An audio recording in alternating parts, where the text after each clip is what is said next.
this is Michaela from Team Retro, where we like retro games, we like roguelikes, and we like the devices that bring them to us. Now, the Nintendo Switch is a great device for both retro gaming and for roguelikes, and it's primarily the device that I use in my day-to-day gaming. And after being stuck in FedEx Purgatory for about a week and a half, I had finally gotten my hands on the OLED model, which you see me unboxing here. And I've had about a month and a half to get down and dirty with this device, so I felt it was time to finally buckle down and do a short review on the OLED model, given that Black Friday has just passed and you might be interested in getting one of these for Christmas or getting one for your children for Christmas. And at the time of recording, these are actually sold out and pretty hard to find, so you might want to know if it's even worth joining the hunt for one of these Switches. However, after using this as my primary Switch for a month and a half, I can tell you that the two biggest upgrades are very well worth it. That being the bigger OLED screen and the much improved kickstand. And there's an improvement to the dock as well, as you're seeing here in the unboxing. But I don't want to focus too much on the dock because other than the aesthetics and the Ethernet port, there really isn't much different there. And I find myself primarily using this device as a handheld device just because the screen really is gorgeous. And I never used Kickstand Mode once with my original Switch, and I find myself using it all the time with this model. So we're going to do a screen comparison. I still have a Gen 1 Switch kicking around, so we'll boot up a couple of games and we'll compare how they look on the original model versus how they look on the OLED. I'll show you what the Kickstand Mode looks like.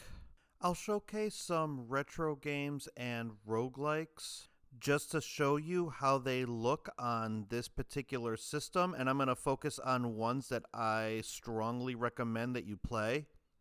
And then we'll wrap it up with who would be interested in getting the OLED model versus a Switch Lite or a regular model Switch.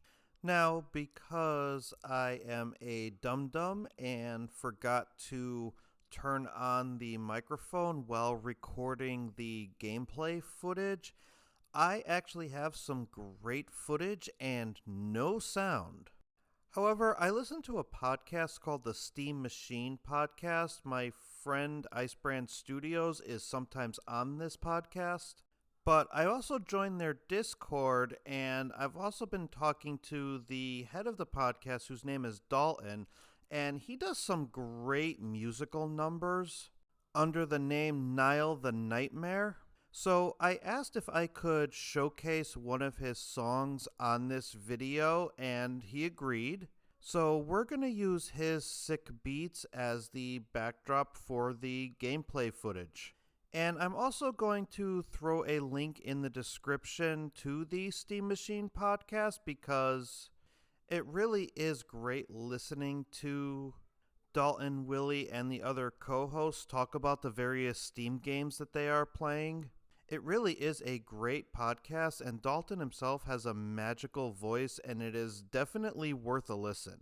So with the unboxing, the plugs, and the introductions out of the way, let's turn the music on, jump into the review, and let's get started. So we're going to start with Pokemon Sword and Pokemon Shield. On the bottom is my save of Pokemon Sword on my original Switch, and the top is Pokemon Shield on my OLED Switch. And we've showcased the same location in the Isle of Armor, so you can see the water in the distance, you could see the color difference in the path and on the grass. And everything looks just a little bit more pronounced on the OLED Switch, especially with that bigger screen.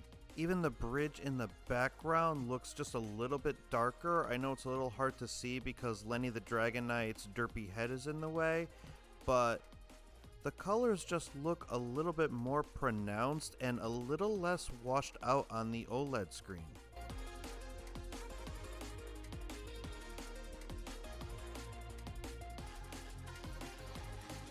And I got into a battle here on both screens, so you can check out the colors in the background here. And if you focus on the land, the sky, and the trees, you can definitely see the OLED Switch just is a lot brighter and just pops a lot better. It's very hard to convey on camera. It's really something you need to see for yourself.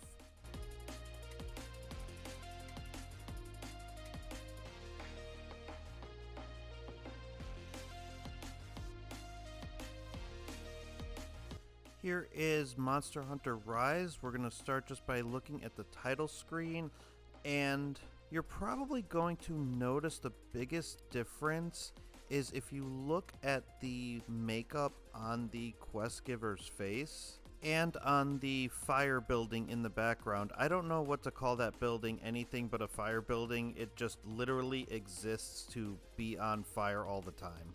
However, the fire and the smoke are another good focal point for this screen comparison, so I'll just leave this here for a couple seconds and let it play.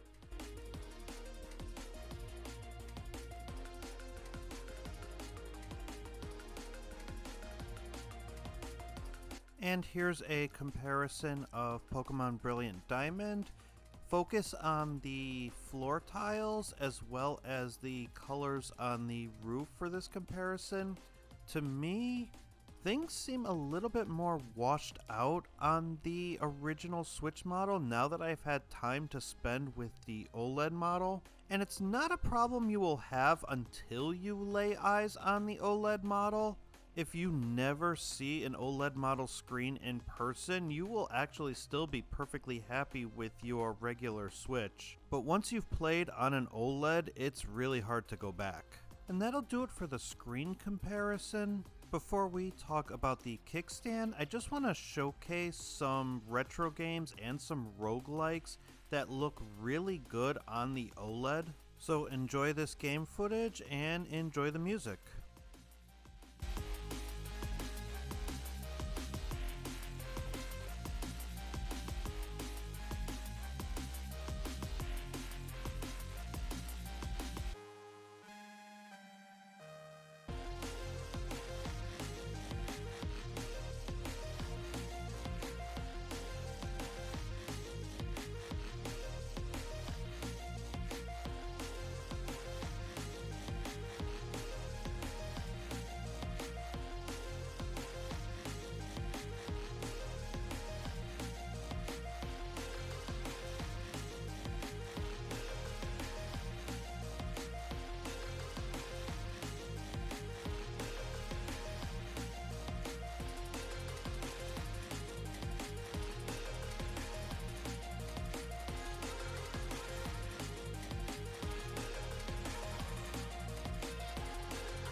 Let's briefly talk about the kickstand for a little bit because, while the OLED display is gorgeous, the kickstand was what ultimately sold me on this unit.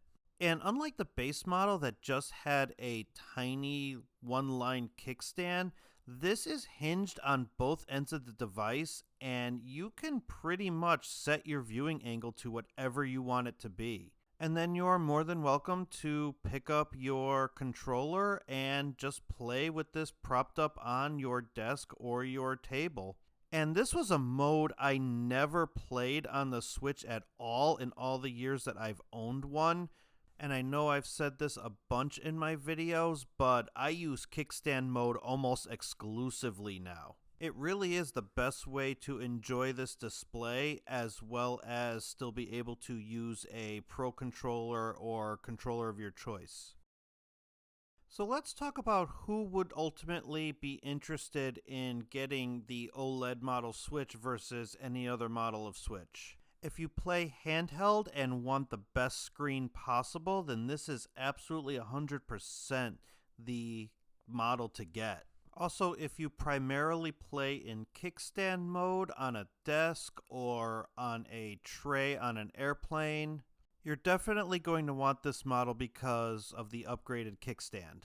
And if this is your first model Switch and you haven't bought a Switch yet, you may also be interested in this model because you want the best available Switch that there is. Now, let's talk about why you might be hesitant to actually purchase this specific model of Switch and why you might be interested in one of the other Switch models instead. This device costs $350 retail, so if you are a little bit more budget conscious, then this might not be the device for you. You might be looking more for a Switch Lite or a pre-owned base model Switch. And I've seen pre-owned Switch Lites out on the wild for about $130 to $150. So if you're not looking to spend a ton of money, then a Switch Lite might be a better option, especially if you are only interested in handheld and not TV mode at all.